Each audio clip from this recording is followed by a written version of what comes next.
నిన్న రాత్రి పోసాని మురళీకృష్ణ గారిని పోలీసులు హైదరాబాద్లో అరెస్ట్ చేయడం జరిగింది. నిజంగా ఆంధ్ర రాష్ట్రంలో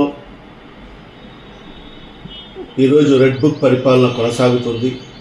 దానికి నిదర్శనమే నిన్న రాత్రి హఠాత్తుగా పోసాని మురళీకృష్ణ గారిని పోలీసులు అరెస్ట్ చేయడము.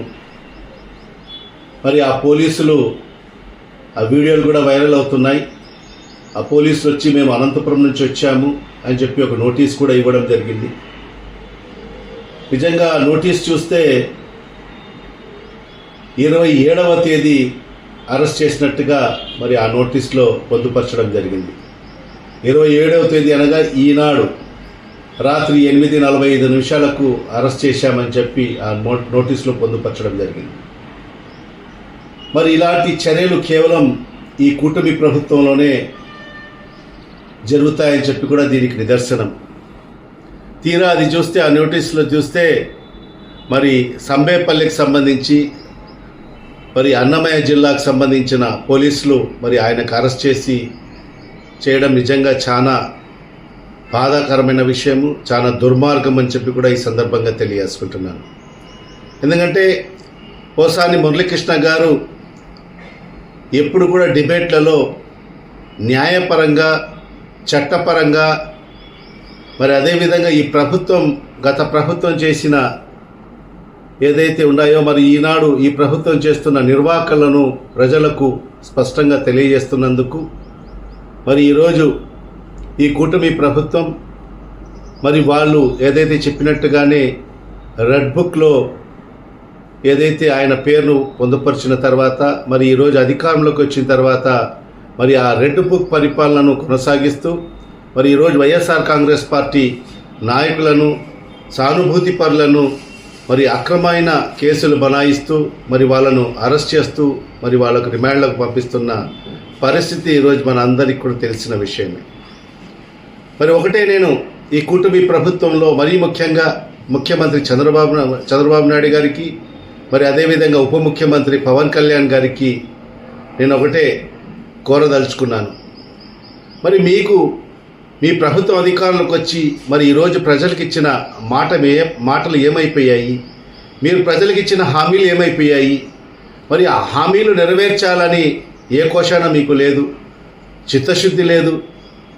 పేద ప్రజలకు మరి అదైతే బడుగు బలహీన వర్గాలకు, మైనార్టీలకు మీరు ఇచ్చిన హామీలేంటి?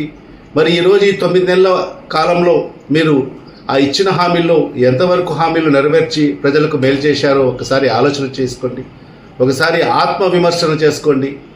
ఒక మంచి పరిపాలన ఈ రాష్ట్ర ప్రజలకు అందిస్తారని చెప్పి ఆలోచన చేసి ప్రజలకు మీకు పట్టం కట్టడం జరిగింది. మరి అలాంటిది చేయకోకుండా, మరి ప్రజలకు మేలు చేయకోకుండా, ప్రజలకు మంచి పరిపాలన అందించుకోకుండా మరి ఈరోజు కేవలం వైఎస్ఆర్ కాంగ్రెస్ పార్టీ నాయకులను మరి ఇబ్బందులు పెట్టడము, ఆర్థికంగా అన్ని రకాలుగా వాళ్ళకు ఇబ్బంది పెట్టడము, మరి అదేవిధంగా వాళ్ళ మీద అక్రమ కేసులు బనాయించి మరి వాళ్లకు రిమాండ్కు పంపించడం తప్ప మీరు ఈ 9 నెలల కాలంలో చేసింది శూన్యం. మరి అలాంటిది ఈరోజు పోసాని మురళీకృష్ణ గారిని అరెస్ట్ చేయడం నిజంగా మేము దీన్ని తీవ్రంగా ఖండిస్తున్నాము. ఖచ్చితంగా ఏదైతే సబ్జెక్ట్ పరంగా మాట్లాడే వ్యక్తి మరి అదేవిధంగా ఈ ప్రభుత్వం చేస్తున్న నిర్వాహకులని ప్రజలకు తెలియజేసే విధంగా మరి ఆ రకంగా మాట్లాడే వ్యక్తికి, ఎందుకంటే ఈరోజు ఈ ప్రజాస్వామ్య దేశంలో వాక్ స్వాతంత్రం కూడా లేని పక్షంగా ఈరోజు ఈ కూటమి ప్రభుత్వం వ్యవహరిస్తుంది. ఎవరన్నా మాట్లాడాలన్నా ఈ ప్రభుత్వానికి వ్యతిరేకంగా మాట్లాడన్నా ఈరోజు భయపడుతున్న పరిస్థితి ఈరోజు ఈ రాష్ట్రంలో దాపరించిన పరిస్థితి మనం గమనిస్తున్నాం. మరి ఈరోజు కేవలం ఈ ప్రభుత్వం చేస్తున్న ఏదైతే ఇచ్చిన హామీలు నెరవేర్చండి అని చెప్పి గుర్తు చేస్తే కూడా మరి వాళ్ళ మీద అక్రమ కేసులు బనాయించి మరి ఈ రకంగా ఈ దుర్మార్గమైన పరిపాలన ఈరోజు ఈ రాష్ట్రంలో మరి చంద్రబాబు నాయుడు గారి సారథ్యంలో మరి ఈరోజు నడుస్తున్న పరిస్థితి ఈరోజు రాష్ట్ర ప్రజలందరూ కూడా గమనించాల్సిన అవసరం ఉంది. మరి ఈరోజు మేమందరం కూడా ఒకటే చెప్తున్నాం, మీరు ఎన్ని కేసులు పెట్టుకున్నా కూడా వైఎస్ఆర్ కాంగ్రెస్ పార్టీ సానుభూతి పరులు కానీ నాయకులు కానీ ఎవరు కూడా మరి భయపడే పరిస్థితి లేదు. ఖచ్చితంగా రెండింతల ఉత్సాహంతో పనిచేస్తాం, ప్రజల కోసం పనిచేస్తాం. ప్రజలకు ఎక్కడ కష్టం వచ్చినా కూడా వైఎస్ఆర్ కాంగ్రెస్ పార్టీ అండగా ఉంటుంది. వైఎస్ఆర్ కాంగ్రెస్ పార్టీ నాయకులు మరి ఆ ప్రజలకు అండగా ఉంటారని చెప్పి కూడా ఈ సందర్భంగా తెలియజేసుకుంటూ మరొకసారి మరి ఏదైతే దుర్మార్గంగా పోసాని కృష్ణమురళి గారిని అరెస్ట్ చేసిన తీరు, వ్యవహారము నిజంగా చాలా దారుణం. మేము దీన్ని పూర్తిగా ఖండిస్తున్నాం.